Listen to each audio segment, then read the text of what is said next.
Hello everyone, welcome to Atomic English, the Hindu daily vocab and editorial analysis class में आपका बहुत बहुत स्वागत है। सभी प्यारे बच्चों को वेरी वेरी गुड मॉर्निंग। उम्मीद करता हूँ आप सब बढ़िया होंगे और आपकी तैयारी एकदम मस्त चल रही होगी। ऑलराइट, चलिए भाई शुरू करते हैं आज की क्लास को। हमेशा की तरह इस क्लास में आपको फर्स्ट पोर्शन में मिलेगा वोकैब, डेली वोकैब जो कि एडिटोरियल से रहती है और ये सारी की सारी वोकैब एग्जाम ओरिएंटेड रहती है। एग्जाम में आपको यही वर्ड्स एज इट इज़ देखने को मिलते हैं। आगे हम करते हैं पार्ट ऑफ स्पीच आइडेंटिफिकेशन कि भाई ये जो वर्ड्स हैं ये हैं क्या, नाउन है, एडजेक्टिव है या एडवर्ब हैं। देन हम इसके सिनोनिम्स और एंटोनिम्स कवर करेंगे और इसी क्लास में आपको मिल जाएंगे idioms and phrases, phrasal verbs and one word substitution. Vocab के जितने फॉर्मेट्स हो सकते हैं इस एक सिंगल क्लास में आपको डेली बेसिस पर मिल जाते हैं, जो कि आपकी एग्ज़ाम की प्रिपरेशन को एक अच्छे तरीके से बूस्ट करता है। सेकेंड पोर्शन में कवर करते हैं reading comprehension and grammar. Editorial analysis करेंगे, द हिंदू से एक प्यारा सा एडिटोरियल उठाएंगे और उसको डिटेल में एनालाइज करेंगे लाइन वाइज। तो उसके बाद फिर आपका रीडिंग कॉम्प्रहेंशन जो पार्ट होता है एग्जाम में वो स्ट्रॉन्ग हो जाएगा और फिर आपको अनसीन पैसेज में दिक्कत नहीं आएगी, उसको आप इजीली टैकल कर सकते हो, वो आपको और अच्छे से समझ में आएगा। आगे हम कवर करेंगे कॉम्प्रहेंशन एंड ग्रामर के एमसीक्यूज, बिल्कुल एग्जाम वाले पैटर्न पर रहते हैं, वही फॉर्मेट है सेम। आपको लगेगा कि आप क्वेश्चन पेपर ही सोल्व कर रहे हो, तो ये भी एग्जाम पॉइंट ऑफ व्यू से अच्छी प्रैक्टिस है।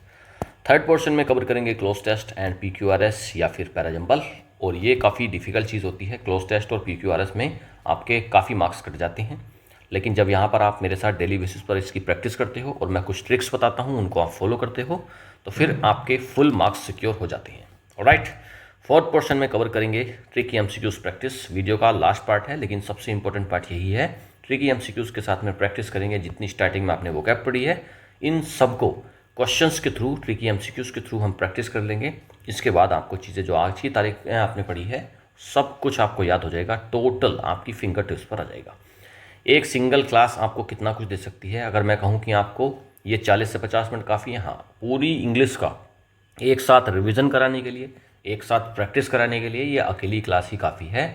जो बच्चे इंग्लिश का डर है जिनके अंदर, वो बच्चे इस क्लास को अगर डेली लेते हैं तो उनका डर कुछ ही महीनों में ख़त्म हो जाएगा और उसके बाद आप एक अच्छे खासे लेवल पर अपनी इंग्लिश को देखेंगे। पहला भाई आप यहाँ पर वोकैब कवर करते हो, सेकंड यहाँ पर आपका रीडिंग कॉम्प्रहेंशन कवर होता है, थर्ड यहाँ पर आपकी ग्रामर कवर होती है, फोर्थ यहाँ पर भाई साहब क्लोज टेस्ट आप कर लेते हो, फिफ्थ यहाँ पर पीक्यूआरएस करते हो, ठीक है, पीक्यूआरएस, सिक्स्थ यहाँ पर आपकी ट्रांसलेशन साथ के साथ चल रही है, आपको इंग्लिश और अच्छे से समझ में आनी शुरू हो जाएगी, और सेवन्थ यहाँ पर प्रैक्टिस। भाई प्रैक्टिस ये अपने आप में पूरा एक प्रैक्टिस सेट है। लगभग कितना 10 के आसपास रहते हैं एडिटोरियल में क्वेश्चन और लगभग 25 के आसपास रहते हैं, तो 35 के आसपास क्वेश्चन आप डेली बेसिस पर लगा रहे हो, तो ये अपने आप में एक प्रैक्टिस सेट भी है और पूरी की पूरी क्लास भी है। इतना कुछ आपको एक सिंगल क्लास 40 से 50 मिनट में दे देती है, तो आपकी प्रिपरेशन कुछ ही महीनों में कहाँ पहुँच जाएगी आप सोच भी नहीं सकते। ऑलराइट, जो बच्चे स्टार्टिंग से जुड़े हुए हैं उनको पता है कि उनकी लेवल कहाँ था और आज उनका लेवल कहाँ है। इंग्लिश को बहुत अच्छे से समझ पाते हैं और जो एक डर था उनके अंदर वो ख़त्म हो चुका है। ऑलराइट, ये बेनिफिशरीज हैं, इन सभी के लिए क्लास बनी हुई है। एसएससी के जितने एस्पिरेंट्स हैं, चाहे वो सीजीएल की तैयारी करते हो, सीपीओ, सीएचएसएल या स्टेनो या कोई और भी एग्जाम है एसएससी का जिसमें इंग्लिश आती है, तो यहाँ से बहुत हेल्प मिलेगी इस क्लास से। उसके अलावा अगर आप बैंक की तैयारी कर रहे हैं, रेलवे, टीचिंग, डिफेंस जैसे एनडीए या सीडीएस और यूपीएससी एस्पिरेंट्स, सभी के लिए बहुत बहुत ज़्यादा बेनिफिशियल क्लास है। मॉर्निंग में ही क्लास हो जाती है, इसको मॉर्निंग में ही लगा लिया करें 8 बजे। ऑलराइट, चलिए भाई शुरू करते हैं। और शुरू करने से पहले चैनल पर अगर नए हैं, चैनल को सब्सक्राइब नहीं करा है तो चैनल को सब्सक्राइब कर लेंगे, बेल आइकन को प्रेस कर लेंगे for more important updates. Alright, vocabulary आज का पहला वर्ड है परपेट्रेटर। ये होता है एक नाउन, अपराधी को बोलते हैं perpetrator. A person who commits a crime और रॉन्ग डूइंग, एक ऐसा व्यक्ति है जिसने कोई क्राइम कर दिया है या फिर कोई एक रॉन्ग डूइंग, कोई गलत काम कर दिया है, उसको बोलते हैं perpetrator. The perpetrator of the cyber attack was traced with in hours. जो परपेट्रेटर था, जिसने अपराधी था, जो जिसने क्या किया था, साइबर अटैक किया था, was traced with in hours. Trace का मतलब होता है उसको ढूंढ लिया गया विद इन आवर्स, कुछ ही घंटों में। तो परपेट्रेटर मतलब क्या, ऑफेंडर, कल्प्रिट और क्रिमिनल, ये तीनों जाते हैं इसके सिनोनिम्स। मार्क करेंगे कल्प्रिट को, मार्क करेंगे ऑफेंडर को, जिसने कोई चीज़ ऑफेंड करी है, तोड़ी है, कोई चीज़ नियम तोड़ा है। एक तरफ तो भाई अपराधी है, कानून के खिलाफ किसी ने काम किया है, क्रिमिनल है। दूसरी तरफ इसका उल्टा विक्टिम, जिसके साथ गलत हुआ है, इनोसेंट व्यक्ति है, निर्दोष है, और कंप्लेनेंट है, जिसने कंप्लेंट करी है कि मेरे साथ गलत हुआ है। ये तीनों हो जाते हैं इसके एंटोनिम्स। अगला वर्ड है कन्विक्शन। नाउन होता है दोष सिद्धि या फिर विश्वास को बोलते हैं कन्विक्शन। भाई कन्विक्शन क्या है, एक फॉर्मल डिक्लेरेशन है कि भाई कोई व्यक्ति गिल्टी पाया गया तो यही होगी उसकी कन्विक्शन कि भाई दोष की सिद्धि होगी, उसका दोष साबित हो गया। अ स्ट्रॉन्ग बिलीफ, एक स्ट्रॉन्ग बिलीफ को भी कन्विक्शन बोलते हैं। Despite the conviction he maintained his innocence, conviction होने के बावजूद भी, दोष साबित होने के बावजूद भी, ही मेंटेन्ड हिज इनोसेंस, उसने अपनी इनोसेंस को बरकरार रखा है, मतलब अपनी निर्दोषता को बरकरार रखा है। जजमेंट, बिलीफ और सेंटेंस, ये तीनों जाते हैं इसके सिनोनिम्स। भाई कन्विक्शन हो रही है तो मतलब जजमेंट हो रही है, फैसला सुनाया जा रहा है, वर्डिक्ट आ रहा है। और एक बिलीफ को भी बोल सकते हैं आप कन्विक्शन, या फिर सेंटेंस। यहाँ पर सेंटेंस जो आया, ये इस सेंटेंस का मतलब ये नहीं है कि भाई ये वाक्य के लिए रहा है, नहीं। सेंटेंस का मतलब होता है सज़ा, ठीक है। सेंटेंस का मतलब होता है सज़ा, पनिशमेंट। तो इसको मार्क करेंगे सेंटेंस को। और जजमेंट का तो पता है यार, बिलीफ को ही पता है। एक तरफ तो दोष सिद्धि हो गई, सेंटेंस हो गया, सज़ा मिल गई, जजमेंट हो गया। दूसरी तरफ एक्विटल, मतलब छोड़ दिया गया, पार्डन कर दिया गया। डाउट में है और अनसर्टेनिटी, तो मार्क करेंगे एक्विटल को, ये अच्छा वर्ड है। एक्विटल का मतलब होता है उसको मुक्त कर देना, दोष से मुक्त कर देना। नेक्स्ट अगला वर्ड है हीनस, ये एक एडजेक्टिव होता है, इसका मतलब होता है जघन्य, शॉकिंगली इविल और विक्ट। कोई बहुत ही खतरनाक, बहुत ही घिनौना कोई काम है, कोई क्राइम है, उसको बोलते हैं heinous crime. The court punished him for his heinous crimes, उसने कोर्ट ने किसको, किसी व्यक्ति को पनिश किया है, पनिश्ड हिम, और किस चीज़ के लिए, उसके हीनस क्राइम्स के लिए, उसके हीनस बहुत ही जघन्य अपराधों के लिए। अट्रोशियस, हीनस का सिनोनिम देखो, अट्रोशियस, हॉरेंडस और वाइल, तीनों बहुत अच्छे वर्ड्स हैं, तीनों एग्जाम में कई बार आए हैं, तीनों को मार्क करेंगे। एट्रोशियस, हॉरेंडस और वाइल, बहुत ही जघन्य, बहुत ही घिनौना, तीनों जाते हैं इसके सिनोनिम्स। एक तरफ तो जघन्य है, घिनौना है, एट्रोशियस, हॉरेंडस और वाइल है, इसका उल्टा नोबल एकदम, एडमिरेबल है और वर्चुअस, ये तीनों जाते हैं इसके एंटोनिम्स। मार्क करेंगे वर्चुअस को और मार्क करेंगे नोबल को भी कर सकते हैं। एडमिरेबल मतलब जिसकी एडमिरेशन होनी चाहिए, जिसकी तारीफ होनी चाहिए। नेक्स्ट अगला वर्ड है सायन, नाउन होता है वंशज को या उत्तराधिकारी को बोलते हैं scion. A descendant specially of a wealthy और इन्फ्लुएंशियल फैमिली, कोई बढ़िया एकदम वेल्दी फैमिली है, इन्फ्लुएंशियल फैमिली है, काफ़ी नाम है फैमिली का, उसका जो डिसेंडेंट होगा, उसका जो आने वाली पीढ़ी के जनरेशन के जो बच्चे होंगे, उसको बोलते हैं scion. He is the scion of a powerful business dynasty, वो क्या है, सायन है, यानी कि वंशज है किसका, एक पावरफुल बिजनेस डायनेस्टी का, एक क्या है, सायन है, वहाँ का वंशज है, उत्तराधिकारी है। एयर, ऑफ स्प्रिंग और सक्सेसर, इसमें एच साइलेंट रहता है, एयर बोलते हैं इसको, इसका मतलब होता है उत्तराधिकारी, एयर मतलब उत्तराधिकारी जो आगे आ रहा है। ऑफ स्प्रिंग मतलब बच्चा और सक्सेसर, ये तीनों जाते हैं इसके सिनोनिम्स। ऑफ स्प्रिंग को भी मार्क कर सकते हैं। एक तरफ तो भाई वंशज है, मतलब अगली पीढ़ी है, डिसेंडेंट है, इसका उल्टा क्या रहेगा फिर, एंसेस्टर मतलब पिछले वाले, पूर्वज। फोर फादर सेम है, और प्रोजेनिटर, प्रोजेनिटर को मार्क करेंगे। और फोर फादर का तो फोर का मतलब पहले, तो जो पहले वाले फादर मतलब क्या, उसके पूर्वज, एंसेस्टर को मार्क कर सकते हो और प्रोजेनिटर को मार्क कर सकते हो। अगला वर्ड है एक्सप्लिसिट, एडजेक्टिव होता है और इसका मतलब होता है स्पष्ट, साफ, बिल्कुल। Stated clearly and in detail, कोई चीज़ बहुत ही क्लियरली, साफ तरीके से डिटेल में कही गई है, तो मतलब क्या, एक्सप्लिसिट है। The teacher gave explicit instructions for the project, teacher ने क्या करा है, एक्सप्लिसिट इंस्ट्रक्शंस दिए हैं प्रोजेक्ट के लिए।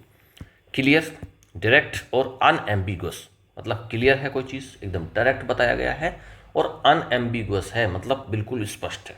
अनएम्बिगुअस को मार्क कर सकते हो। एम्बिगुअस क्या होता है, एम्बिगुअस होता है अस्पष्ट, तो अनएम्बिगुअस क्या हो जाएगा, स्पष्ट। तो इसका उल्टा लोग बच्चों को गड़बड़ होती है, एम्बिगुअस होता है अस्पष्ट, अनएम्बिगुअस होता है स्पष्ट। सब समझ में आएगा ना। तो वर्ड है एम्बिगुअस, इसका मतलब होता है अनक्लियर, अस्पष्ट। अब इसका अन अगर कर दिया तो इसका उल्टा हो जाएगा, मतलब स्पष्ट। वेग और इम्प्लिसिट, ये तीनों इसके होते हैं एंटोनिम्स, और ये तीनों वर्ड्स कितनी बार एग्जाम में आए हैं। वेग तो भाई बहुत बार पूछा गया, और एम्बिगुअस और इम्प्लिसिट भी कई बार आया। तीनों को मार्क करेंगे, अच्छे वर्ड्स हैं। देखो एक वर्ड से आपको कितने वर्ड्स मिल जाते हैं, एक्सप्लिसिट आपको पता लग गया, तो ये इंपॉर्टेंट वर्ड हो जाता है। ये तो सारे वर्ड्स इंपॉर्टेंट है जो मैं लिखता हूँ, जिनको एक्सप्लेन करता हूँ। उसके अलावा सिनोनिम्स और एंटोनिम्स में अनएम्बिगुअस मिल गया आपको, वेग मिल गया, इम्प्लिसिट मिल गया और एम्बिगुअस मिल गया। तो ये 5 वर्ड्स एक सिंगल वर्ड से मिल जाते हैं।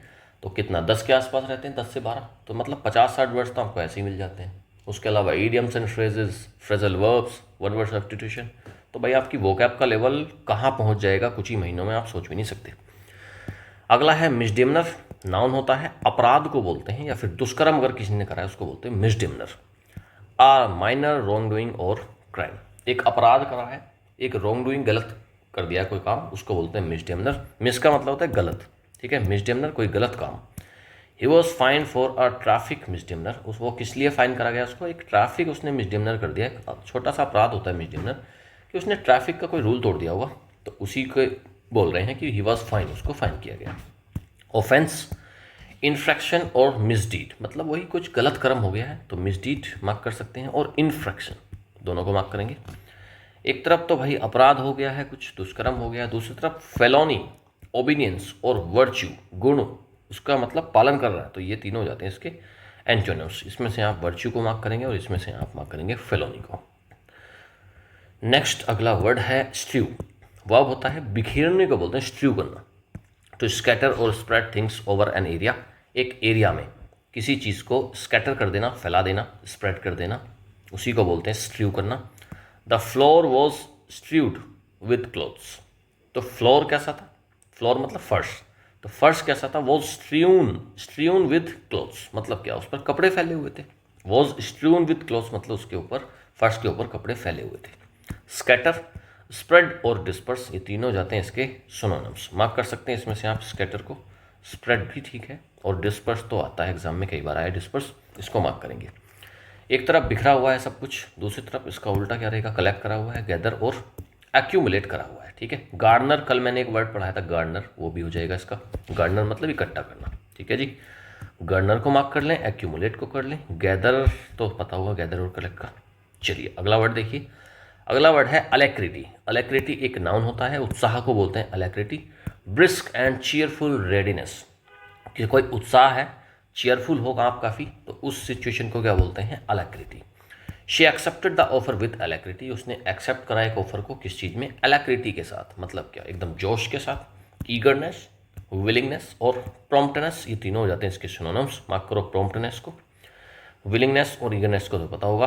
अच्छा, एक तरफ तो उत्साह है, जोश के साथ चीज़ों को करा जा रहा है, दूसरी तरफ रिलक्टेंस, अपैथी, अनविलिंगनेस, ये तीनों हो जाते हैं इसके एंटोनिम्स कि भाई मर्जी से नहीं करा जा रहा, विलिंगनेस है ही नहीं, मार्क कर लो इसमें से रिलक्टेंस को, मतलब हिचक है। अपैथी को भी मार्क कर सकते हो। अगला वर्ड है प्लीड। वर्ब होता है, लीगल वर्ड है ये, इसका मतलब होता है प्रार्थना करना या फिर याचना करना, किसी से रिक्वेस्ट करना, अपील करना, उसको बोलते हैं प्लीड करना। To make an emotional appeal or a formal statement in court, court में जाकर दरख्वास्त देना, प्रार्थना करना, याचना करना, उसी को बोलते हैं प्लीड करना। न्याय की मांग करने को बोलते हैं प्लीड करना।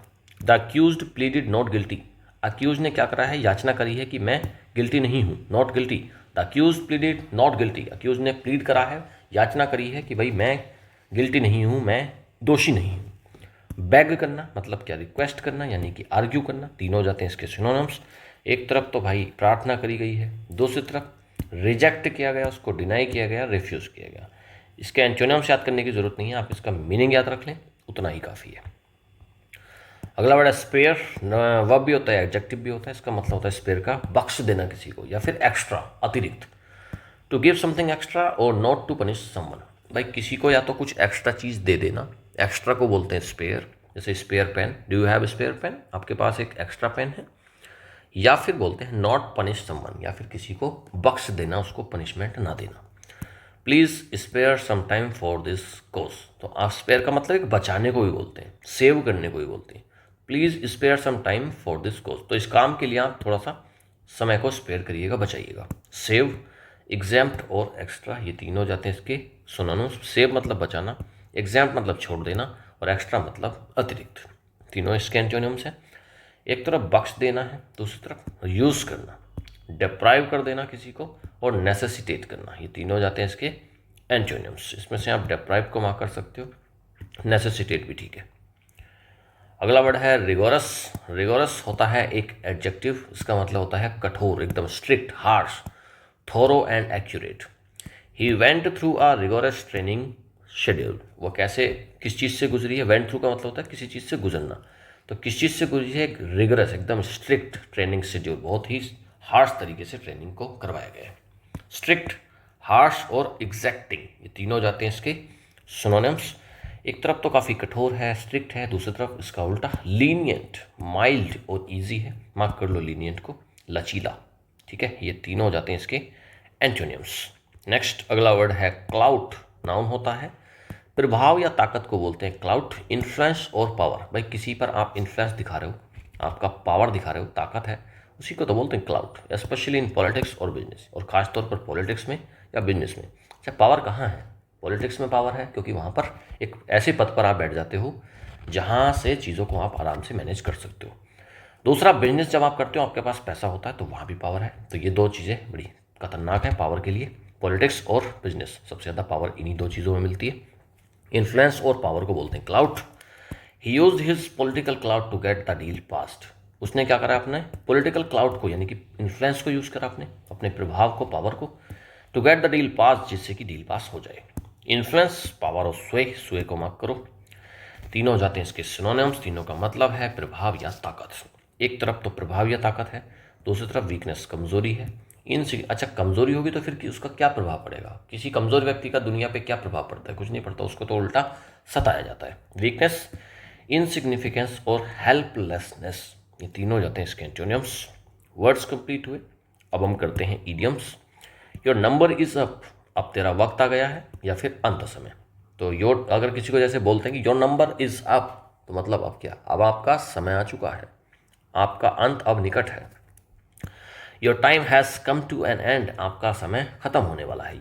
ऑफन डेथ और ट्रबल, या तो डेथ होने वाली है किसी की, तब बोला जाएगा ये बात, या फिर तब बोला जाएगा कि जब कोई परेशानी में आ जाएगा, कि भाई अब तेरी परेशानी शुरू हो जाएगी, तेरे बुरे दिन शुरू होने वाले हैं। Your number is up.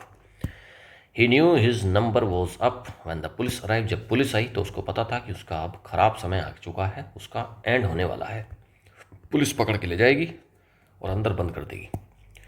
A big draw, एक आकर्षण का केंद्र। Something that attracts a lot of attention. A big draw, एक बड़ा ड्रॉ, जैसे लक्की ड्रॉ होता है। लक्की ड्रॉ में क्या होता है? लॉटरी लग रही होती है, एक ड्रॉ किया जाता है, एक कोई भी चीज़ किसी भी तरीके से ड्रॉ कर लिया जाता है, और वहाँ पर क्या है कि भाई कोई आपकी लॉटरी लग रही होती है। अगर जो वहाँ पर सबसे बड़ा है, आपने अब बिग ड्रॉ, आपने जैसे ही ड्रॉ खींचा और वो सबसे बड़ा वाला आ गया, तो मतलब क्या? आप सब लोग तो आपको देखेंगे कि अरे वाह, मतलब इतना बड़ा चीज़ हाथ लग गई है। तो अब बिग ड्रॉ का मतलब क्या है कि सब आपकी तरफ अट्रैक्ट हो जाएंगे। तो कोई एक ऐसी चीज़ कि भाई वो अटेंशन को अगर अट्रैक्ट कर दे सबके, तो वो होती है big draw. The celebrity guest was a big draw at the event. जो कोई सेलिब्रिटी आया किसी एक इवेंट में, तो वो क्या था? एक बिग ड्रॉ था। मतलब क्या? अट्रैक्शन का वो केंद्र था, बना हुआ था उस टाइम पे। भाई सेलिब्रिटी आ जाएगा तो सारे लोग तो उसी को देखेंगे ना। तो celebrity guest was a big draw at the event. Hocus focus, छलावा या फिर दिखावा। डिसेप्टिव और मिसलीडिंग एक्टिविटी, कोई एक ऐसा काम जो दूसरे किसी व्यक्ति को छलने के लिए किया गया है। ठीक है, दिखावा कर रहे हो लेकिन आप करना कुछ और चाह रहे हो, तो उसको बोलते हैं होकस पोकस।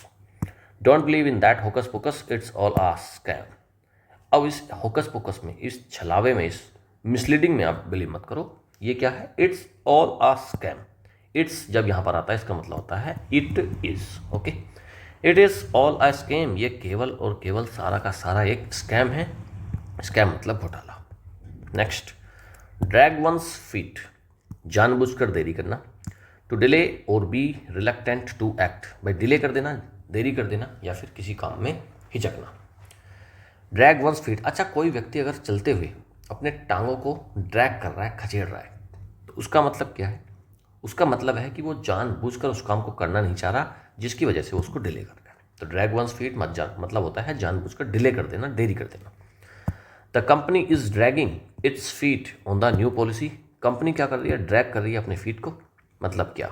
जानबूझकर डिले कर रही है ऑन द न्यू पॉलिसी, नई पॉलिसी को लाने में।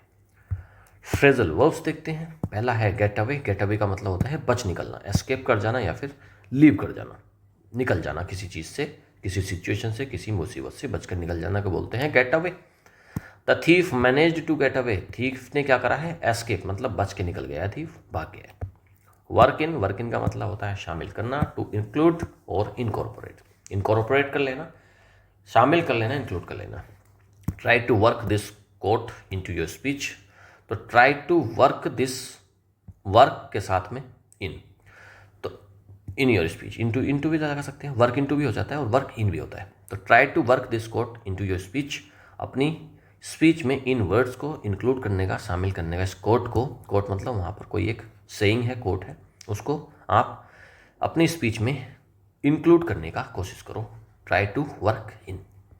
वर्कआउट, हल करना, व्यायाम करना। वर्कआउट का मतलब होता है पहली बात तो एक्सरसाइज करना। कहते हैं ना कि भाई वर्कआउट किया करो, तो वर्कआउट मतलब क्या, एक्सरसाइज किया करो।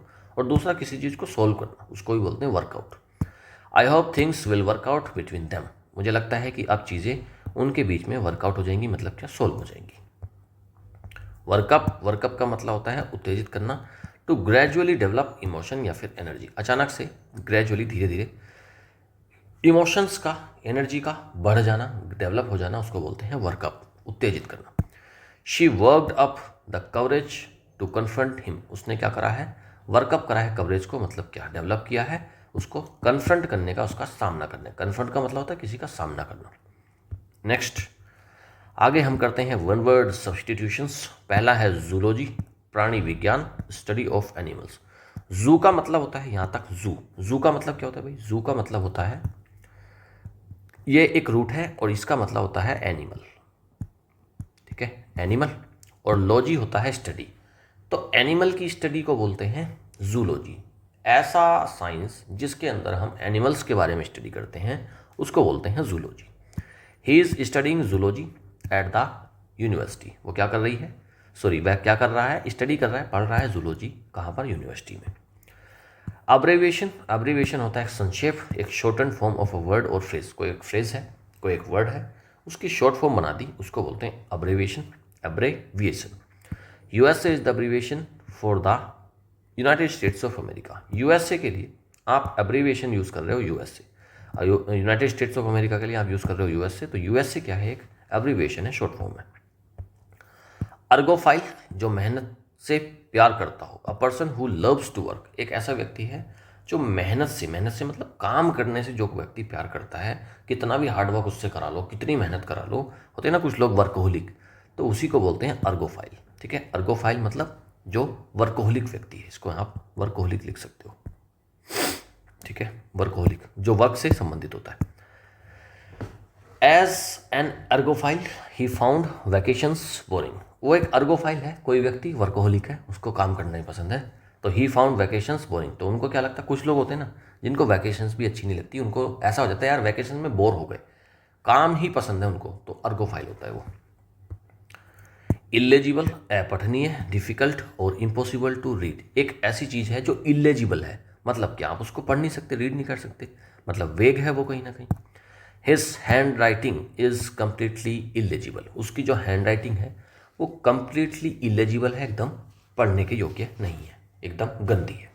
ये हो जाता है इसका मीनिंग। चलिए भाई, वर्ड्स हुए कंप्लीट। अब हम करते हैं एडिटोरियल एनालिसिस, डिटेल में पढ़ेंगे। आज का एडिटोरियल बहुत सेंसिटिव आज का एडिटोरियल है, काफ़ी अच्छी इन्फॉर्मेशन आई है, उसके बारे में आज का एडिटोरियल देखिएगा। रेप एंड पनिशमेंट, रेप और पनिशमेंट, रेप और उसके साथ में पनिशमेंट।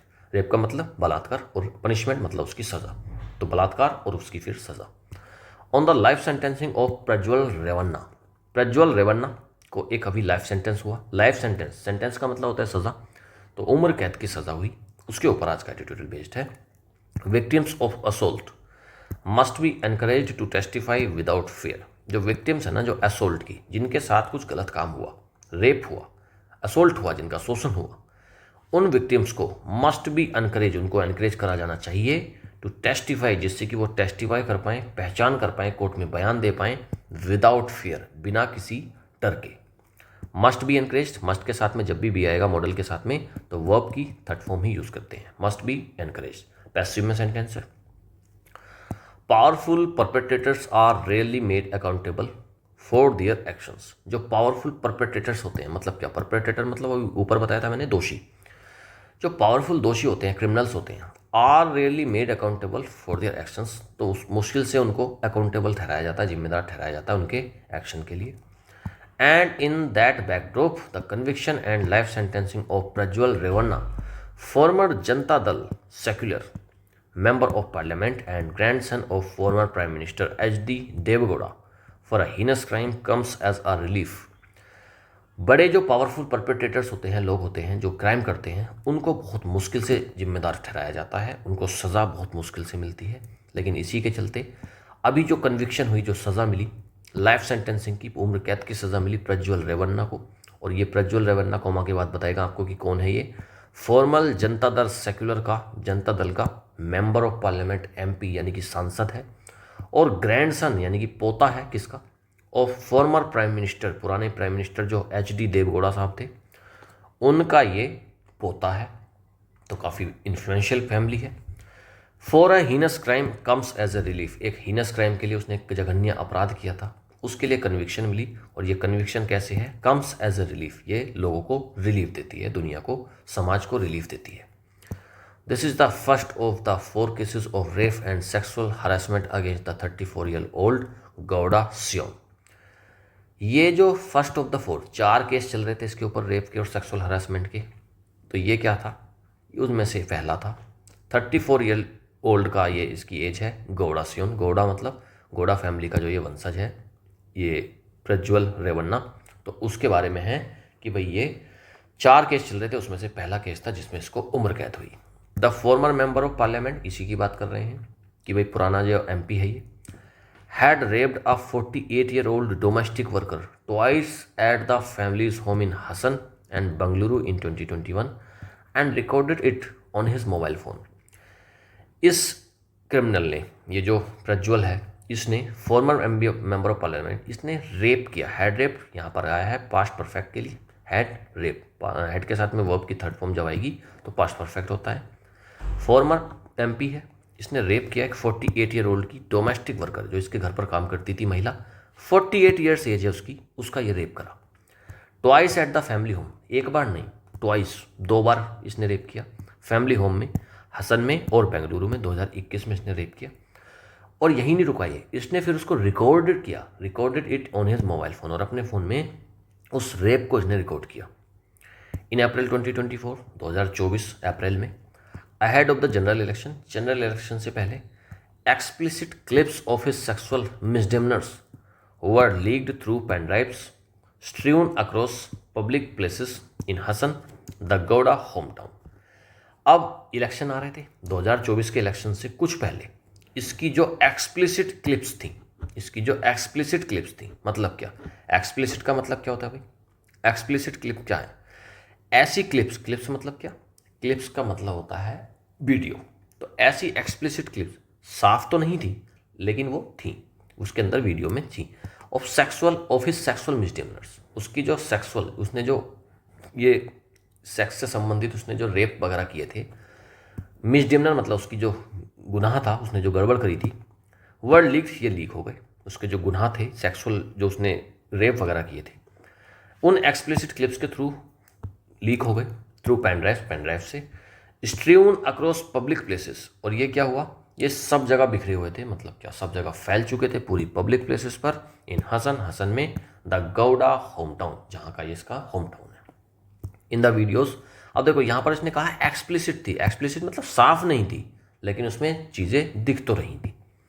इन द वीडियोज़ में क्या था, रेवन्नास फेस इज नॉट विजिबल, इसलिए बोला एक्सप्लिसिट कि इसकी इन वीडियोज़ में रेवन्ना का फेस, ये जो प्रज्वल, ये जो क्रिमिनल है, इसका फेस तो विजिबल नहीं था।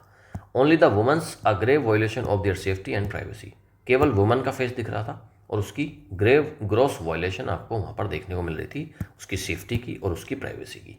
तो कहीं ना कहीं महिला के खिलाफ कितनी बड़ी गड़बड़ थी, उसकी पूरी प्राइवेसी साफ हो गई भाई। उस महिला का कोई दोष नहीं था, उसके खिलाफ ये रेप कर रहा था और रेप करने के बाद वीडियो रिकॉर्ड कर रहा था और उसको पब्लिक भी इसने किया। तो ये एक बहुत जघन्य अपराध था भाई। The former help and other women came forward with their complaints but their agony was far from over. और भी महिलाएं कुछ सामने आईं और अपनी कंप्लेंट्स लेकर आईं, but their agony was far from over, लेकिन उनका जो दुख था वो ख़त्म नहीं हुआ था, इसको सज़ा नहीं मिली थी। Using political muscle and aided by his parents, former minister HD Revanna and Bhavani Revanna, ये दोनों इसके पेरेंट्स हैं, he did his best to arm twist the system, threatening a survivor, trying to stop her from testifying. Using political muscle, muscle का मतलब power, हमारी muscle होती है ना, मसल का मतलब क्या होता है, पावर से, तो उसकी जो पॉलिटिकल पावर थी उसका इसने यूज़ किया। And aided by his parents, और उसको उसकी पेरेंट्स का दोनों का क्या मिला, एड मतलब हेल्प मिली। फॉर्मर मिनिस्टर रहे हैं एच डी रेवन्ना और भवानी रेवन्ना, ये दोनों पॉलिटिकल फिगर रहे हैं। इनकी हेल्प मिली, अपनी पॉलिटिकल मसल का यूज़ करा, अपनी पॉलिटिकल पावर का यूज़ करा। ही डिड हिज बेस्ट, अब ये ही किसके लिए आया, उसी के लिए आया, प्रज्वल के लिए। He did his best to arm twist मतलब चीज़ों को मरोड़ने का काम किया उसने, पूरे सिस्टम को। थ्रेटनिंग अ सर्वाइवर जिसके साथ इसने गलत किया था, रेप किया था, उसको डराया इसने। ट्राइंग टू स्टॉप हर, और उसको रोकने की कोशिश करी फ्रॉम टेस्टिफाइंग, कि भाई आप टेस्टिफाई मत करो, मेरे खिलाफ गवाही मत दो, उस चीज़ की इसने पूरी कोशिश करी। But a special investigation team SIT worked with alacrity and he was finally arrested in May 2024। लेकिन एक SIT बना दी गई थी इस केस के लिए, special investigation team worked with alacrity, और उसने क्या करा, एकदम पूरे जोश के साथ में काम करा। अलाक्रिटी मतलब जोश, पूरे जोश के साथ काम करा। And he was finally arrested in May 2024, और ये फाइनली इसको अरेस्ट कर लिया गया 2024 में। वॉज अरेस्टेड मतलब पैसिव में है। The SIT filed the first charge sheet in August 2024। SIT ने सबसे पहले जो चार्जशीट फाइल करी अगस्त 2024 में करी। फाइल्ड आया, इसका मतलब सिंपल पास्ट में है। द वीडियो, जो वीडियो थी, where the domestic worker is seen pleading with Prajwal Revanna to spare her. DNA analysis and her testimony formed key evidence in the trial which began in May this year. अब ये जो video सामने आई, इसमें प्रज्वल का face नहीं दिख रहा था, केवल जो डोमेस्टिक वर्कर थी उसका फेस दिख रहा था। इज सीन प्लीडिंग, और वो प्लीड कर रही थी प्रज्वल से कि भाई मुझे बख्श दो, मुझे स्पेयर कर दो, मुझे बख्श दो। प्रज्वल से उसने प्लीड किया कि भाई मुझे छोड़ दो, मुझे बख्श दो। ये चीज़ उस वीडियो में सामने आई। DNA एनालिसिस करा गया। अब प्रज्वल का फेस नहीं आया तो इसका मतलब ये तो नहीं है ना कि प्रज्वल उसमें शामिल नहीं था। DNA एनालिसिस करा गया। DNA एनालिसिस में, और जो उसकी लड़की की, वो जो महिला थी, हर टेस्टिमनी फॉर्म्ड की एविडेंस। अब ये एविडेंस बन गई कि भाई जो DNA एनालिसिस है ना, ये सबसे इंपॉर्टेंट पार्ट इसने प्ले किया। DNA एनालिसिस करा लिया गया कि हाँ भाई रेप करने वाला व्यक्ति था कौन। उस DNA सैंपल को प्रज्वल से मैच किया गया होगा, और दोनों जब मैच हुए तो कंफर्म हुआ कि भाई ये रेप किया है प्रज्वल ने। और साथ में हुई टेस्टिमनी, जो उस महिला ने गवाही दी। तो ये की एविडेंस रही, इंपॉर्टेंट एविडेंस रहे ट्रायल के अंदर। ट्रायल मतलब जो केस चला उसके अंदर, which began in May this year, इस साल जो मई में चला। The special court of sessions to hear criminal cases against former and present members of parliament and MLAs pronounced the verdict on August 1। एक स्पेशल कोर्ट ऑफ सेशंस जो कि here करती है, सुनती है criminal cases against former and present members of parliament and MLA, MP और MLA के case सुनती है ये कोर्ट। उसने प्रोनाउंस किया अपना वर्डिक्ट यानी कि फैसला ऑन August 1, 1 अगस्त को अपना फैसला उन्होंने सुनाया। The speedy trial and conviction will give hope to other survivors battling for justice in sexual assault cases. ये जो स्पीडी ट्रायल हुआ और कन्विक्शन हुई, प्रज्वल रेवन्ना की जो कन्विक्शन हुई, उसको जो सज़ा मिली उम्र कैद की, विल गिव होप, अब इससे क्या होगा, उम्मीद जागेगी लोगों में, टू अदर सर्वाइवर, जो और विक्टिम्स हैं, सर्वाइवर्स हैं, उनके अंदर उम्मीद जागेगी। और वो सर्वाइवर जो बैटल कर रही हैं, जो संघर्ष कर रही हैं जस्टिस के लिए, न्याय के लिए, जो संघर्ष कर रहे हैं सेक्सुअल असॉल्ट केसेस में, जिन और महिलाओं के साथ रेप हुआ है और जिनके केस चल रहे हैं, उनको ये चीज़ होप देगी, हिम्मत देगी। The court convicted Revanna on all charges framed against him. Court ने कन्विक्ट किया, सजा दी रेवन्ना को, प्रज्वल रेवन्ना को, on all charges framed against him. उसके खिलाफ जितने चार्ज लगे थे, जितने आरोप लगे थे, सभी में उसको सजा मिली, और इंक्लूडिंग अंडर सेक्शंस। अब कौन कौन से इसमें चार्ज लगे हुए थे? 376(2)(n), ये है repeated rape on the same woman. 376 rape के अगेंस्ट लगती है कि भाई रेप हुआ किसी महिला का, तो उसमें चार्ज लगता है 376। सब रूल 2, सब रूल N ये एक है, तो इसमें क्या, repeated rape on the same woman, तो एक अलग से क्लोज लगी है। और इसमें क्या है कि भाई रिपीटेड रेप किया है आपने एक ही महिला के साथ बार बार।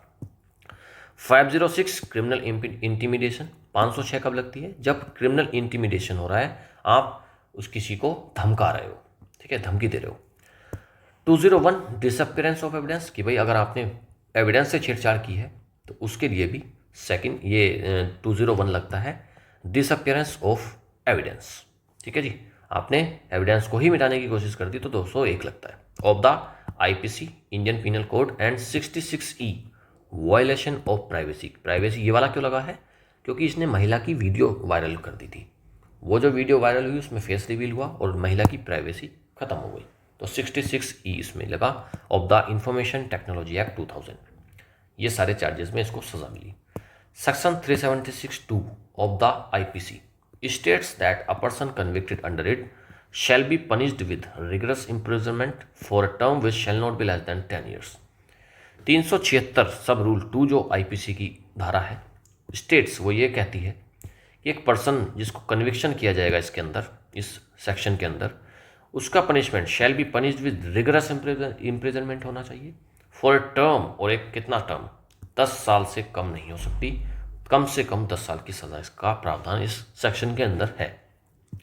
But which may extend to imprisonment for life, कम से कम 10 साल होना चाहिए, उसके अलावा ज़्यादा से ज़्यादा भाई आप इसको लाइफ टाइम भी दे सकते हो, ये इसमें प्रावधान है। तो काफ़ी खतरनाक सिचुएशन का ये सेक्शन है, काफ़ी अच्छा इसमें पनिशमेंट मिलती है। Often even when multiple complaints are raised leaders with political clout get away. देखो कह रहा है कि भाई ऑफन ज़्यादातर क्या होता है, even when multiple complaints are raised, चाहे कितनी भी कंप्लेंट कर लो, कितनी भी कंप्लेंट उठा लिए जाएं, लीडर्स विद पॉलिटिकल क्लाउड, और ये जो लीडर्स होते हैं ना, जो पॉलिटिकल क्लाउड के लीडर्स होते हैं, जो पॉलिटिकल जिनकी बहुत ज़्यादा पहुंच होती है, बहुत ज़्यादा जिनकी पावर होती है, तो उसमें पूछ रहा है भाई क्लाउड का मतलब क्या है। क्लाउड का मतलब क्या है, प्रभाव, उनका जो इन्फ्लुएंस होता है, उनकी जो पावर, तो क्लाउड मतलब पावर। जो पॉलिटिकल पावर के लोग होते हैं ना वो बच जाते हैं, गेट अवे, वो बचकर निकल जाते हैं। The laws are in place, कानून है, देश में कानून तो है। All that the government machinery needs to do is act swiftly and sensitively and create a safe space so that survivors of sexual abuse can come forward without fear. Laws अपने जगह पर हैं, कानून में सारी चीज़ों का प्रावधान है, सज़ा का प्रावधान है। All that the government machinery needs to do, government machinery को किस चीज़ को करने की ज़रूरत है कि भाई आप स्विफ्टली काम करो, बहुत ही अच्छे तरीके से आप काम करो, तेज़ी से काम करो, स्विफ्टली मतलब तेज़ी से काम करो, एंड सेंसिटिवली, और बहुत ही सेंसिटिव तरीके से काम करो, and create a safe space, और ऐसा स्पेस क्रिएट करो जो सेफ रहे, that survivors of sexual abuse, कि अगर किसी महिला के साथ, किसी विक्टिम के साथ अगर कुछ गलत हो भी गया है और वो सर्वाइवर्स हैं, बची हुई हैं, ऑफ सेक्सुअल अब्यूज़, और सेक्सुअल अब्यूज़ की मतलब गड़बड़ जो उनके साथ हुई है उसकी, can come forward without fear, कि भाई वो बाहर आ सकें, आगे आ सकें बिना किसी डर के, और जो क्रिमिनल्स हैं उनको सज़ा दिला पाएँ, ना कि उनके मन में कोई भय रहे, ना उनके मन में कोई चिंता रहे। सपोर्ट गवर्नमेंट की तरफ से इतनी मिल जानी चाहिए कि अगर कुछ क्राइम हुआ है तो सर्वाइवर्स की जगह जो क्रिमिनल्स हैं, जो परपेट्रेटर्स हैं, भय का माहौल उनके अंदर रहे, ना कि विक्टिम्स के अंदर। ये सरकार को आश्वस्त करना चाहिए। बहुत अच्छा एडिटोरियल था, बहुत सेंसिटिव मुद्दा था, काफ़ी अच्छा लगा पढ़ के, और काफ़ी चीज़ें सीखने को मिली कि भाई हाँ, हमारे देश में कानून व्यवस्था आज भी बनी हुई है। तो देर हो सकती है हमारे देश में, थोड़ा बहुत डिले हो सकता है, लेकिन हाँ सज़ा तो मिलती है भाई, ये देश कानून से ही चलता है। कॉम्प्रहेंशन MCQs करते हैं। What aspect of the Prajwal Revanna case makes it especially significant in the context of justice in India? क्या एस्पेक्ट था प्रज्वल रेवन्ना केस का जो इसको स्पेशली सिग्निफिकेंट बनाता है in the context of justice in India? The involvement of international agency. अच्छा, इसमें पूरे एडिटोरियल में आपको कहीं देखने को मिला कि भाई इंटरनेशनल एजेंसी का इन्वॉल्वमेंट है, कि बाहर से कोई एजेंसी आई और उसने यहाँ पर जांच करी है? कुछ मतलब नहीं है। The rapid spread of digital evidence, ऐसा कुछ सामने नहीं आया। The rare accountability of a powerful political figure. हर रेयर अकाउंटेबिलिटी वाली बात समझ में आ रही है कि भाई रेयर अकाउंटेबिलिटी हो रही है एक पावरफुल पॉलिटिकल फिगर की, कि उसको जिम्मेदार नहीं ठहराया जाता। लेकिन बात क्या है, यहाँ पर ठहरा दिया गया, तो इसलिए फिर ये सिग्निफिकेंट हो जाता है। सी ऑप्शन ही करेक्ट है। Why were the explicit clips that surfaced before the elections considered especially disturbing? कौन सी एक्सप्लिसिट क्लिप्स आई, सरफेस करी गई बिफोर द इलेक्शन, जिसको कंसिडर करा गया कि भाई ये बहुत ज़्यादा डिस्टर्बिंग है? They were aired on national television, national television पर चला दिया गया था उसको? नहीं। They were edited to conceal evidence, नहीं, उनको एडिट नहीं करा गया था, छिपाने के लिए तो कुछ नहीं करा गया, वो तो एज इट इज़ आ गए थे ना सामने। They showed only the women's face, हाँ वुमेन का फेस आया। वॉयलेटिंग देयर प्राइवेसी, हाँ ये ठीक है। एक्सप्लिसिट क्यों था? क्योंकि वुमेन के फेस उसमें सामने आ गए बहुत ही खतरनाक तरीके से, और प्राइवेसी उसमें खराब हो गई। सी ऑप्शन इसमें करेक्ट है। केवल उसमें वुमेन का फेस आया था, ना कि प्रज्वल का, तो इसलिए वो एक्सप्लिसिट थी, वो क्लियर नहीं थी। सी ऑप्शन करेक्ट है। विच factors held build a strong case against Prajwal Revanna in court. क्या फैक्टर ने हेल्प करा कि भाई एक केस को जो मजबूती मिली ना वो किस चीज़ से मिली, ये पूछ रहा है। एनोनिमस टिप्स मिली और क्राउड सोर्स्ड वीडियो नहीं, कोई अचानक से कोई सामने नहीं आई कोई चीज़। पॉलिटिकल लॉबिंग एंड सपोर्ट नहीं, इससे कुछ नहीं हुआ। डीएनए एविडेंस, हाँ ये आया था ना बीच में कि भाई डीएनए सैंपल गए, उनको मैच किया गया और प्रज्वल की उसमें पहचान करी गई। विक्टिम्स की टेस्टिमनी आई और वीडियो फुटेज, हाँ ये तीन चीज़ मिली। डीएनए एविडेंस मिला, विक्टिम की गवाही टेस्टिमनी और वीडियो फुटेज जो सामने आई, यही इसमें बना। सी ऑप्शन करेक्ट है। अरे तीनों के सी हो गए क्या करेक्ट? ठीक है। ग्रामर एमसीक्यूज करिएगा। आइडेंटिफाई करना है आपको grammatically correct sentence. The survivor home testimony was vital gave a detailed statement.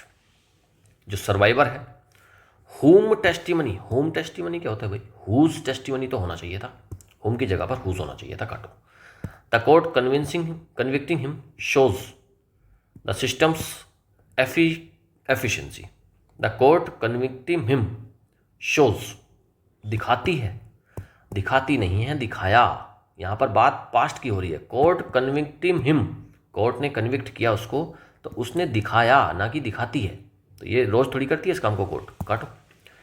The survivor's testimony along with the video evidence were crucial. Survivor की testimony along with the video evidence were crucial. बात तो हमने दो करी, एक तो बात करी हमने टेस्टिमनी की यानी कि गवाही की, और दूसरी बात करी हमने वीडियो की। तो बातें तो दो हो रही हैं, लेकिन यहाँ पर जुड़ रहा है अलॉन्ग विद से, और अलॉन्ग विद से जब भी चीज़ें जुड़ेंगी उससे पहले वाले के लिए यहाँ पर वर्ब आएगी। तो यहाँ पर जो वर्ड लगाया है ना, ये टेस्टिमनी के लिए आएगा केवल, और टेस्टिमनी क्या है? सिंगुलर। तो यहाँ पर वॉज आना चाहिए था, तो ये ऑप्शन भी कट गया, तीन ऑप्शन कट गए, बचा डी ऑप्शन, यही हमारा करेक्ट आंसर हो जाएगा। The victim's courage and the SIT's action, and के साथ में दो चीज़ें जुड़ेंगी तो फिर वो प्लूरल बन जाता है, तो उसके लिए फिर हैव आया, ये तो ठीक है। Restore some faith in justice, तो डी ऑप्शन एकदम करेक्ट है।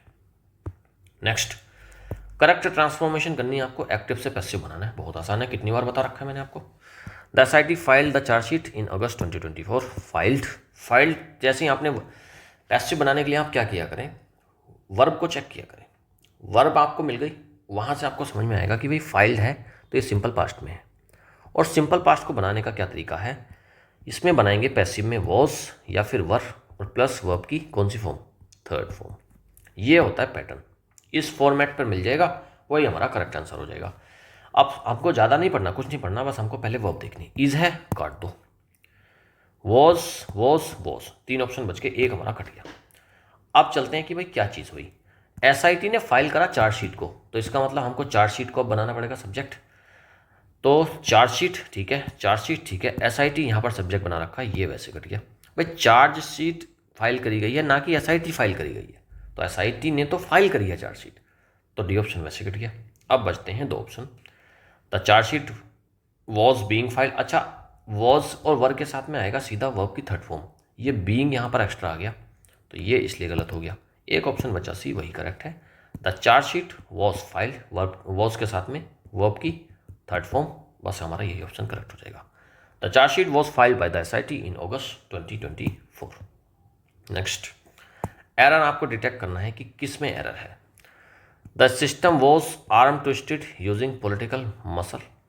आप देखो इसमें क्या होगा, चार सेंटेंस है, तीन ठीक होंगे, एक इनकरेक्ट होगा, आपको इनकरेक्ट वाला डिटेक्ट करना है, ठीक है। एरर डिटेक्शन है कि मतलब जो सेंटेंस में एरर है उसको आपको ऑप्शन को सेलेक्ट कर लेना है।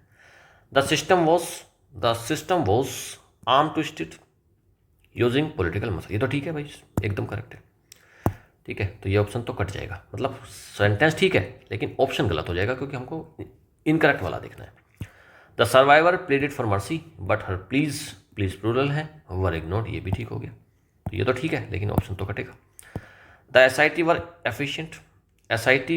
Efficient and focused through out the investigation. SIT होती है स्पेशल इन्वेस्टिगेशन टीम, जो कि सिंगुलर है, उसके लिए वर क्यों आया, ये कट गया, ये गलत हो गया, तो यही ऑप्शन हमारा करेक्ट हो जाएगा। डी को वैसे ही काट दो, फिर अब उसको चेक करने की जरूरत ही नहीं है, आपको मिल गया तो पढ़ना चाहते हो पढ़ लो। The case exposed serious gaps in political accountability, ये तो सी बिल्कुल करेक्ट सेंटेंस है, तो डी ऑप्शन वैसे कट जाएगा, सी ऑप्शन हमारा करेक्ट आंसर है। क्लोज टेस्ट करिएगा भाई। The conviction of Prajwal Revanna marks a crucial moment in the ongoing fight against sexual violence. Conviction हुई प्रज्वल रेवन्ना की, मार्क्स करता है क्रूशियल मोमेंट, पूरे देश के लिए काफ़ी इंपॉर्टेंट मोमेंट है। In the ongoing fight against sexual violence, क्योंकि हमारे देश में सेक्सुअल वायलेंस काफ़ी ज़्यादा बढ़ी हुई है, और अगर इतने बड़े व्यक्ति को सज़ा मिल जाती है उम्र कैद की, तो ये पूरे देश के लिए बहुत अच्छी बात है, बहुत ही हमारे कानून की जीत है। Despite his political lineage and influence, उसकी पॉलिटिकल लीनेज है, काफ़ी अच्छा प्रभाव है उसका, पूरी इन्फ्लुएंस है। The system dash to public pressure and credible evidence, system क्या हुआ, कोलैप्स हो गया, खत्म हो गया, सिस्टम नहीं, सिस्टम खत्म कहाँ हो गया, सिस्टम तो मजबूत दिखाई दिया ना इस बार। सिस्टम ने रिटेलिएट करा, नहीं, रिटेलिएट कुछ नहीं करा। कोई प्रोटेस्ट करा सिस्टम ने, कोई प्रोटेस्ट नहीं करा।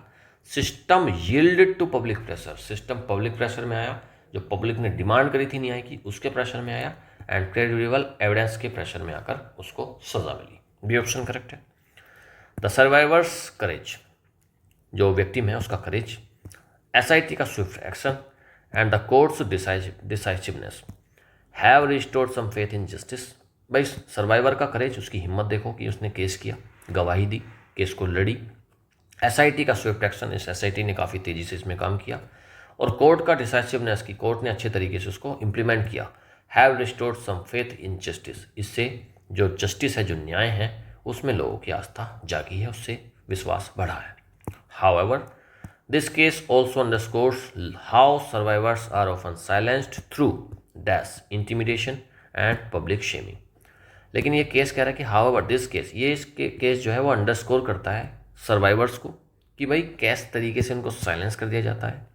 थ्रू, किस चीज़ के थ्रू साइलेंस कर दिया, अच्छा किसी भी विक्टिम को जिसके साथ गलत हो गया उसको किस तरीके से शांत किया जा सकता है, उसको किस तरीके से दबाया जा सकता है। इंटिमिडेशन, धमका कर, पब्लिक शेमिंग कर उसकी, सेलिब्रेशन से आप किसी को साइलेंट कर दोगे क्या, नहीं। निगलेक्ट कर दिया किसी को, जैसा किसी ने रेप किया, किसी विक्टिम के साथ रेप हुआ, अब उसको क्रिमिनल ने निगलेक्ट कर दिया, तो उसको दबाया कहाँ गया, उसको साइलेंस कहाँ कर दिया गया, नहीं, ये भी नहीं है। परसुएशन में या फिर कोर्जन, कोर्जन होता है फोर्स, यही ऑप्शन करेक्ट होगा। कोर्जन के साथ, फोर्स के साथ उसको साइलेंट किया जा सकता है, तो बी ऑप्शन यहाँ पर करेक्ट रहेगा। कि कैसे करते हैं, कोर्जन में मतलब दबाकर, प्रेशर में, और इंटिमिडेशन धमकाकर, तो ये बी ऑप्शन इसमें करेक्ट हो जाएगा। इंटिमिडेशन आ गया था तो आपको समझ में आ जाना चाहिए था कि यहाँ पर धमकाया जा रहा है, ठीक है, यहाँ पर डराया धमकाया जा रहा है, और यहाँ पर क्या, कोर्जन यानी कि फोर्स करा जाएगा उसको। बी ऑप्शन एकदम करेक्ट है। For real change the legal machinery must be equipped not just with laws but also with sensitivity and resolve. असली चेंज लाने के लिए the legal machinery must be equipped not just with laws, जो legal machinery है उसको केवल आप कानून से मत इक्विप करिएगा, but also with sensitivity and resolve, कि भाई उसमें मुद्दा सेंसिटिव है, इतनी समझ होनी चाहिए कि भाई चीज़ों को रिजोल्व करना है। Only then can we ensure that victims of such heinous acts, केवल हम तब ये वाली बात कह सकते हैं कि जो विक्टिम्स है ना of such acts dash forward without fear, तो वो कम करेंगी, कम्स, कमिंग या फिर केम। देखो विक्टिम्स है, विक्टिम्स के लिए यहाँ पर वर्ब आएगी, सब्जेक्ट है हमारा विक्टिम, और सब्जेक्ट क्या है, ये प्लूरल, प्लूरल है। विक्टिम क्या है, प्लूरल है, प्लूरल के लिए आएगा यहाँ पर प्लूरल, तो कम्स तो आएगा नहीं, और कमिंग के लिए यहाँ पर कुछ ना कुछ पहले चाहिए था, भाई यहाँ पर एक्स के बाद में यहाँ पर कोई is am are was verb कुछ तो चाहिएगा, तो कम्स कट गया और कमिंग कट गया। बात कर रहे हैं कि तभी केवल वो बाहर आ सकती हैं, मतलब पास्ट में तो बात नहीं होगी, प्रेजेंट में बात होगी, तो ए ऑप्शन आपका करेक्ट हो जाएगा। तो ए ऑप्शन करेक्ट है। Only then we can ensure that victims of such heinous acts come forward without fear. PQRS, अब हम PQRS को करेंगे। रीअरेंज करना है following to form a coherent यानी कि मीनिंगफुल सेंटेंस आपको बनाना है इससे। In the investigation and trial the SIT's in efficiency brought credibility to the judicial process. आओ भाई, स्टार्टिंग में वर्ड्स पकड़ो, लास्ट में पकड़ो, और क्वेश्चन आपका सोल्व। इसमें आर पहले आर देखो, ब्रॉट, ब्रॉट क्या होता है, वर्ब, वर्ब से किसी चीज़ की शुरुआत नहीं होगी, तो आर ऑप्शन कहीं पे मिलेगा उसको काट दो। भाई किसी भी सेंटेंस की शुरुआत सब्जेक्ट से ही तो होती है, उसके बाद वर्ब आती है, तो स्टार्टिंग में अगर वर्ब दे दी है या तो फिर वो इंटेरोगेटिव होना चाहिए, तो यहाँ पर इंटेरोगेटिव सेंटेंस तो है नहीं, तो यहाँ पर आर ऑप्शन कट गया। अब बात करते हैं इन द इन्वेस्टिगेशन एंड ट्रायल। भाई इन द इन्वेस्टिगेशन आप सिंपल कैसे बोल रहे हो, इसके लिए कुछ ना कुछ बात पहले ही बोली गई होगी, उसके बाद कहा गया होगा कि भाई इन्वेस्टिगेशन में और ट्रायल में, तो मतलब पहले कोई बात हो चुकी है, तो पी ऑप्शन भी आपका कट जाता है। अब यहाँ पर ऑप्शन के हिसाब से अगर हम देखें, दो ऑप्शन कट चुके हैं, 50% काम हमारा हो गया। एलिमिनेट करने के बाद 50% काम हमारा हो गया। अब बचते हैं 2 ऑप्शन, QPRS या फिर QRSP। ठीक है, इतना तो समझ में आ गया कि शुरुआत होगी हमारी Q से, और Q है the SIT's efficiency. The SIT's efficiency, SIT की जो एफिशिएंसी है, उसकी जो काबिलियत थी। और काबिलियत के बारे में सोचेंगे कि भाई काबिलियत हमें अभी पता नहीं लगा कि किस चीज़ की काबिलियत, तो efficiency in the investigation and trial, आपको पी ऑप्शन सही लग रहा है। लेकिन अगर आप आर लगा दोगे तो SIT की जो एफिशिएंसी थी, ये हमें पता नहीं लगा कि कैसी एफिशिएंसी। ब्रॉड क्रेडिबिलिटी, उसने credibility lie. In the investigation and trial अगर आप कर दोगे, या फिर टू द जुडिशियल प्रोसेस, और लास्ट में लगाओगे आप इन द इन्वेस्टिगेशन एंड ट्रायल, तो समझ में नहीं आया कि बात क्या कहती। लेकिन अगर आप ए ऑप्शन को सेलेक्ट करते हो, अगर आप ए ऑप्शन को सेलेक्ट करते हो तो क्यू के बाद अगर आप पी लगाओगे, द SIT's एफिशिएंसी, और एफिशिएंसी कैसी, इन the investigation and trial, investigation में और ट्रायल में जो SIT ने एफिशिएंसी दिखाई, उससे ब्रॉड क्रेडिबिलिटी, उसने क्रेडिबिलिटी लाई, विश्वसनीयता लाई। और किस में लाई है credibility, to the judicial process, judicial process में। तो QPRS is the correct answer. Next, ये नीचे आपको मिल जाएगी आंसर की। बेटा अगर आप इस तरीके से पकड़ोगे ना, शुरू के और लास्ट के वर्ड और थोड़ा सा सेंस लगाओगे, तो ऐसा हो ही नहीं सकता कि भाई PQRS में या क्लोज टेस्ट में आपके मार्क्स कट जाएं। फुल मार्क्स सिक्योर करने हैं हमको एक भी नंबर नहीं कटवाना यहाँ पर। तो इस तरीके से आप करते चलिए, डेली प्रैक्टिस करोगे तो हो जाएगा भाई, आराम से हो जाएगा। नीचे आंसर की दी गई है, PDF से मिल जाएगी आपको आंसर की, और PDF आपको टेलीग्राम से मिल जाएगी। टेलीग्राम सभी बच्चे ज्वाइन करेंगे, वीडियो के लिंक मिल जाएगा आपको डिस्क्रिप्शन में। वोकैब प्रैक्टिस करते हैं, सबसे इंपॉर्टेंट काम है वीडियो का, ये सबसे अच्छा पार्ट है vocab practice with tricky MCQs। जितना पढ़ा था आपने उसको अब हम करेंगे वोकैब के साथ, इसमें ट्रिकी MCQs के साथ में प्रैक्टिस। फिर तो भाई चीज़ें एकदम रट जाती हैं यहीं पर। विच sentence uses the word perpetrator, perpetrator किसने यूज़ करा। द परपेट्रेटर वॉज अवॉर्डेड, कभी भी इस दुनिया में ऐसा हो सकता है क्या, परपेट्रेटर होता है दोषी, कभी भी दोषी को अवार्ड मिल जाएगा उसकी ऑनेस्टी के लिए। अरे ऑनेस्ट थोड़ी होता है परपेट्रेटर। परपेट्रेटर ने डांस करा है जूरी के साथ में, मतलब जजों के साथ में परपेट्रेटर जो अक्यूज है वो नाच रहा है। भाई किस देश में हो रहा है ये काम, काटो उसको। The perpetrator confessed to committing the fraud, perpetrator ने कन्फेस करा कि हाँ भाई मैंने फ्रॉड किया था, ये बात तो थोड़ी सी ठीक लगी। The perpetrator served as the victim's lawyer, perpetrator victim का लॉयर ही बन गया। ये तो भाई क्या मतलब, जिसने काम करा है गलत, वो विक्टिम जिसके साथ गलत हुआ है उसका वकील बन के आ गया। अरे यार ये काटो इसको। सी ऑप्शन एकदम करेक्ट है। द परपेट्रेटर कन्फेस करा है उसने कि भाई हाँ मैंने फ्रॉड किया था। सी ऑप्शन एकदम करेक्ट है। नेक्स्ट, अगला क्वेश्चन है, सेलेक्ट करना है आपको अपोजिट किसका, कन्विक्शन का। कन्विक्शन का मतलब होता है सजा। तो ट्रस्ट, क्लैरिटी, एक्विटल या फिर सर्टेनिटी। एक्विटल यहाँ पर इसका अपोजिट हो जाएगा। कन्विक्शन का मतलब होता है सजा, और एक्विटल का मतलब होता है छोड़ देना, माफ कर देना, दोष मुक्ति। सी ऑप्शन करेक्ट है। What's better replacement for the words heinous, heinous होता है जघन्य, कोई खतरनाक crime. The dictator committed a heinous crime, इसने क्या करा है, एक बहुत ही जघन्य अपराध किया है। Minor, noble, trivial, atrocious. C option correct हो जाएगा इसका, एट्रोशियस, बहुत ही घिनौना। सी ऑप्शन एकदम करेक्ट है। हीनस का सिनोनिम हो जाएगा atrocious. Which one is a scion most likely to inherit, scion का मतलब होता है वंशज। Guilt, fortune, disease, medal of honour. बताओ भाई क्या इनहेरिट करेगा, सायन को क्या चीज़ मिलेगी, गिल्ट मिलेगी, डिसीज मिल जाएगी, मेडल या ऑनर मिल जाएगा, या फॉर्च्यून। बी ऑप्शन करेक्ट हो जाएगा। फॉर्च्यून का मतलब यहाँ पर संपत्ति से संबंधित है। फॉर्च्यून का मतलब यहाँ पर किस चीज़ से है, प्रॉपर्टी। ठीक है, प्रॉपर्टी से संबंधित है फॉर्च्यून, तो बी ऑप्शन आपका करेक्ट हो जाएगा। भाई कोई वंशज है तो उसको इनहेरिट क्या होगा, उसको क्या चीज़ मिलेगी विरासत में, उसको फॉर्च्यून, उसको संपत्ति मिलती है अपने जो फोर फादर्स हैं उनकी। Choose the correct usage of the word explicit, explicit का आपको मीनिंग बताना है। एक्सप्लिसिट होता है जो साफ नहीं है। She gave an explicit glance to the blurry photo, हाँ हो सकता है। His explicit words confused everyone, उसके एक्सप्लिसिट वर्ड ने सबको कन्फ्यूज कर दिया। The contract has explicit clauses, it was an explicit mystery novel full of riddles.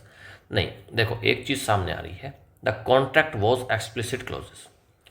Contract के अंदर कुछ एक्सप्लिसिट क्लॉज हैं जो साफ नहीं है, क्लियर नहीं हो पाई हैं। कॉन्ट्रैक्ट थोड़ा सा उलझाने वाला है, किसी ने गलत तरीके से कॉन्ट्रैक्ट में चीज़ें ऐसी डाल दी हैं जो एक्सप्लिसिट क्लॉज डाली हुई हैं जो समझ में नहीं आ रही कि वो असल में उनका मीनिंग क्या है, डबल मीनिंग निकल रहा होगा। सी ऑप्शन ही यहाँ पर करेक्ट रहेगा। एक मिसडिमनर का मतलब क्या होता है? मिसडिमनर का मतलब होता है अपराध करना, कोई क्राइम करना। एक ऑनेस्ट मिस्टेक नहीं, ऑनेस्ट मिस्टेक तो नहीं हो सकती।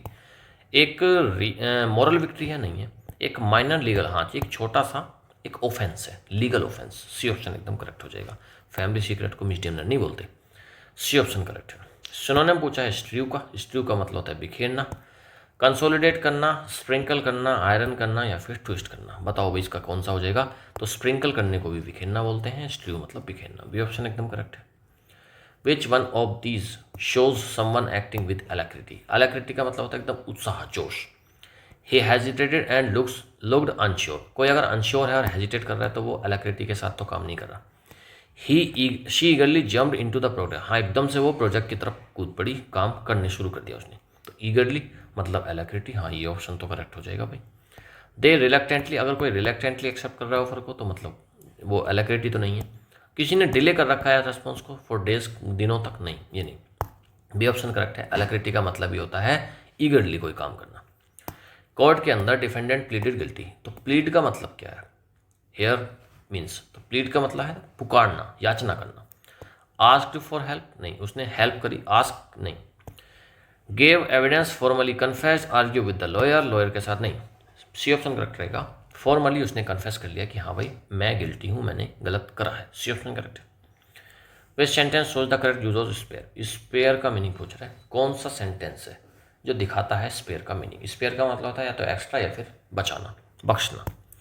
Can you spare your secret, क्या आपने सीक्रेट को स्पेयर कर सकते हो? They spared him from punishment, उन्होंने उसको बचा लिया पनिशमेंट से, हाँ हो सकता है ये तो। She spared her hand in the exam, उसने अपने एग्जाम में अपने हैंड को बचा लिया। अरे क्या, ये क्या सेंटेंस है? Spare your shirt on the chair, spare your shirt on the chair, chair पर अपनी शर्ट को स्पेयर करो, बचाओ, ये क्या है? सब घट जाएंगे। बी ऑप्शन करेक्ट हो जाएगा। दे स्पेयर्ड हिम, उन्होंने बचाया उसको फ्रॉम पनिशमेंट, पनिशमेंट से। बी ऑप्शन करेक्ट है। Which sentence demonstrates rigorous. Rigorous का मतलब क्या होता है भाई? He had a relaxing, rigorous मतलब काफ़ी ज़्यादा स्ट्रिक्ट, काफ़ी ज़्यादा खतरनाक। He had a relaxing and rigorous vacation, उसके पास काफ़ी रिलैक्सिंग और रिगरस नहीं है। Training was rigorous and mentally draining, हाँ ये तो हो जाएगा यार। 11 तो ट्रेनिंग कैसी थी? काफ़ी ज़्यादा सख्त थी, काफ़ी ज़्यादा कड़ी थी और मेंटली ड्रेनिंग थी। तो बी ऑप्शन इसमें करेक्ट हो जाएगा। He showed rigorous kindness, rigorous kindness नहीं दिखाती, स्ट्रिक्ट काइंडनेस। भाई या तो स्ट्रिक्ट रहेगा या काइंड रहेगा, या तो रिगरस रहेगा या काइंड रहेगा, ये तो दोनों बातें तो नहीं हो सकती एक साथ में। It was a rigorous party with fun activities, fun activity चल रही है तो फिर वो हार्श थोड़ी हो गई, रिगरस थोड़ी हो जाएगा पार्टी, वो तो मस्त पार्टी एकदम। तो सारे ऑप्शन कट जाएंगे, बी ऑप्शन करेक्ट है। Which word is closest to clout, clout का मीनिंग पूछ रहा है क्या होता है in this sentence. He used his clout to influence the vote. Clout का मतलब होता है पावर, स्ट्रेंथ, ताकत। चार्म, स्ट्रेंथ, इन्फ्लुएंस या फिर फाइनेंस, बताओ। अच्छा, क्लाउड का मीनिंग ना डायरेक्ट पावर, ताकत से नहीं होता। इसका मतलब होता है किसी चीज़ का आपका प्रभाव पड़ेगा किसी पर। आप बॉडीली पावर को, स्ट्रेंथ को नहीं बोलेंगे, आप बोलेंगे किसी का आपका जो प्रभाव पड़ेगा, यानी कि इन्फ्लुएंस पड़ेगा। ही यूज्ड हिज क्लाउड, अच्छा आप ना, आपको इसमें पहचानना था क्या था, एक सेंटेंस दिया हुआ है he used to clout his to influence the vote, इसमें से आपको क्लाउड का मीनिंग पूछना था। तो वही इन्फ्लुएंस है इसका मतलब। 12th का सी ऑप्शन एकदम करेक्ट हो जाएगा, इन्फ्लुएंस। क्लाउड मतलब प्रभाव, उसकी पावर जो है उसका प्रभाव, तो सी ऑप्शन करेक्ट है। What does your number is up imply in the sentence. Your number is up बोल रहे हैं तो मतलब कह रहे हैं कि भाई आपका समय आ गया। When he saw the officer, जैसे ही उसने ऑफिसर को देखा, he knew his number was up, उसको समझ में आ गया कि अब उसका समय खराब हो गया है। His time to shine had come, कि अब उसका समय आ गया कि अब वो चमकेगा, एकदम शाइन करेगा। ऑफिसर उसको पकड़ के ले जाएगा या उसको शाइन कराएगा, अभी चमकाएगा उसको ले जाकर थाने में। He was about to win, अब उसको लगा कि अब वो जीतने वाला है। हाँ जीत होगी ना भाई, पुलिस पकड़ रही है तुमको, जीत होगी तुम्हारी। ही वॉज इन ट्रैवल, हाँ ये ऑप्शन ही करेक्ट हो जाएगा। उसको समझ में आ गया कि भाई he was in travel, C option एकदम करेक्ट है। लक्की थोड़ी है भाई पकड़ा गया हो तो, लक्की कभी नहीं पकड़ा जाता। Choose the correct use of the idiom a big draw, एक बिग ड्रॉ बताना है आपको। बिग ड्रॉ का मतलब होता है कि भाई सेंटर ऑफ अट्रैक्शन, कि भाई उधर ही सबका ध्यान पहुंच जाएगा, अट्रैक्शन की चीज़ है। The angry mob was a big draw, angry mob को कैसे ड्रॉ बता सकते हो आप, एक big draw.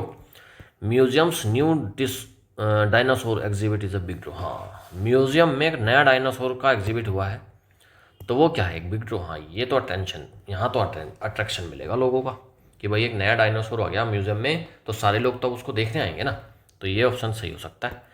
His defeat was a big draw, कोई व्यक्ति हार गया, एक नॉर्मल व्यक्ति है, उसकी हार को कैसे एक बड़ा अट्रैक्शन का पॉइंट मान लोगे? बहुत लोग हार रहे हैं दुनिया में, तो वो एक बिग ड्रॉ थोड़ी ना है। ही expired food, the expired food was a big draw, expired food कैसे बिग ड्रॉ हो सकता है? बी ऑप्शन ही करेक्ट है।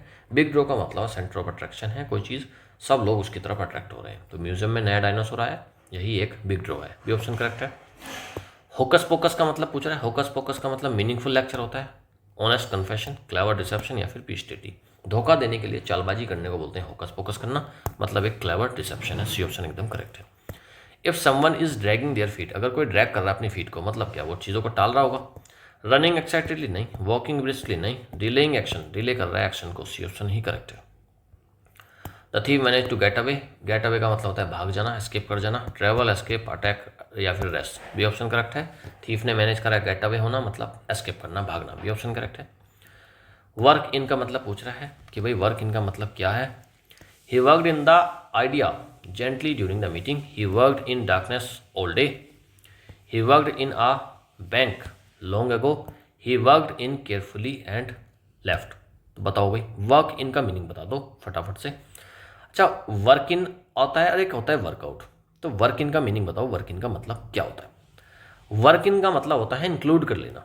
He worked in the idea gently during the meeting, तो उसने क्या करा है? शामिल करा है या फिर उस चीज़ पर काम किया है, तो ही worked in the idea gently during the meeting, ये तो ठीक है। ही वर्कड इन डार्कनेस, उसने डार्कनेस में काम करा, नहीं ये नहीं, ए ऑप्शन ही इसमें सही बैठेगा, A option is the correct answer. What does workout का मीनिंग पूछ रहा है? वर्कआउट के मीनिंग होते हैं दो, या तो व्यायाम करना या फिर किसी चीज़ को सोल्व करना। I hope things workout between them, तो यहाँ पर एक्सरसाइज से मतलब नहीं है, यहाँ पर सॉल्यूशन से मतलब है। दे आर्ग्यू मोर, कि भाई और ज़्यादा युद्ध करें वो, और ज़्यादा झगड़ा करें। दे एंड द रिलेशन, कि वो रिलेशन को खत्म कर ले, नहीं। दे सोल्व दियर इशू, तो सोल्व का मतलब ही होता है वर्कआउट, सी ऑप्शन एकदम करेक्ट है। Next, she worked up the courage to perform, उसने क्या करा है? वर्क अप करा है। वर्क अप का मतलब क्या था? चीज़ों को बहुत ही तरीके से डेवलप किया उसने। What does worked up imply, उसने लॉस्ट कर दिया करेज नहीं। गेन्ड ग्रेजुअली, उसने क्या जुटाया है? करेज, हाँ ये ऑप्शन तो इसमें करेक्ट हो सकता है 20 का। स्पेंट ऑल एनर्जी, सारी एनर्जी लगा दी उसने। स्टॉप्ड ट्राइंग, उसने ट्राई करना बंद कर दिया, नहीं, इसका बी ऑप्शन करेक्ट हो जाएगा। गेन्ड ग्रेजुअली, उसने क्या करा है? करेज जुटाया है ग्रेजुअली, बी ऑप्शन करेक्ट है। Which field of science studies animal life, कौन सा फील्ड ऑफ साइंस स्टडी करता है एनिमल लाइफ को? बताओ भाई इनमें से कौन सा करता है? बॉटनी, जूलॉजी, एस्ट्रोलॉजी, ओंकोलॉजी, बताइए। बी ऑप्शन करेक्ट रहेगा, जूलॉजी। बॉटनी का मतलब तो प्लांट से संबंधित होता है, प्लांट्स, ठीक है। जूलॉजी एनिमल होता है। एस्ट्रोलॉजी का मतलब होता है कि भाई आप स्टार्स वगैरह की स्टडी कर रहे हो, एस्ट्रोलॉजी, ठीक है। एस्ट्रोलॉजी मतलब आप ज्योतिष वगैरह की पढ़ाई कर रहे हो। और ओंकोलॉजी क्या होता है? ओंकोलॉजी होता है, एक minute let me remind, oncology का मतलब शायद कैंसर से होता है, कैंसर की जो स्टडी करते हैं उनको बोलते हैं ओंकोलॉजी, ठीक है।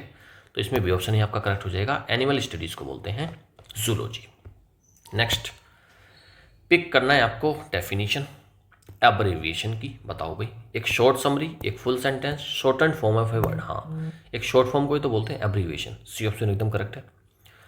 अर्गोफाइल, अर्गोफाइल कौन होता है भाई ये बताना है आपको।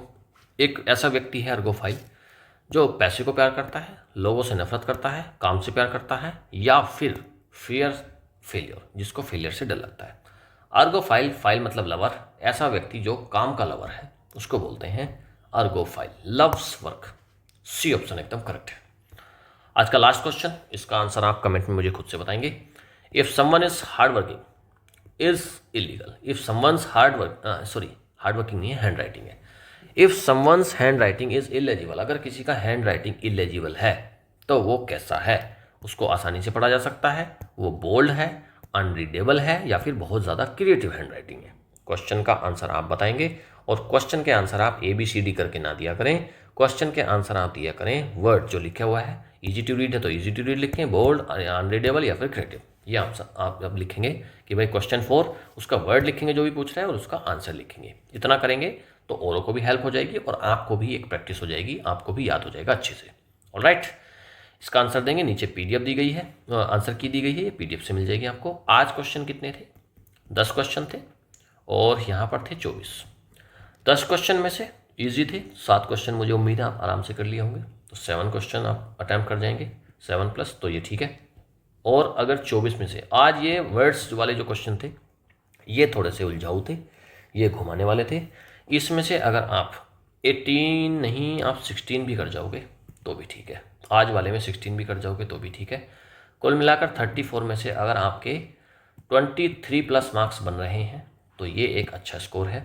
आप अपने स्कोर को कमेंट में बताया करें कि भाई आप कितना स्कोर कर पा रहे हैं।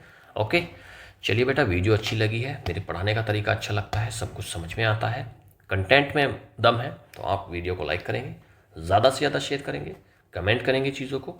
चैनल को अभी तक सब्सक्राइब नहीं करा है, सब्सक्राइब कर लेंगे। ऑलराइट, चलिए बेटा, आप लगातार मेहनत करते रहिए और मुझे पूरी उम्मीद है आपकी मेहनत एक दिन ज़रूर रंग लाएगी।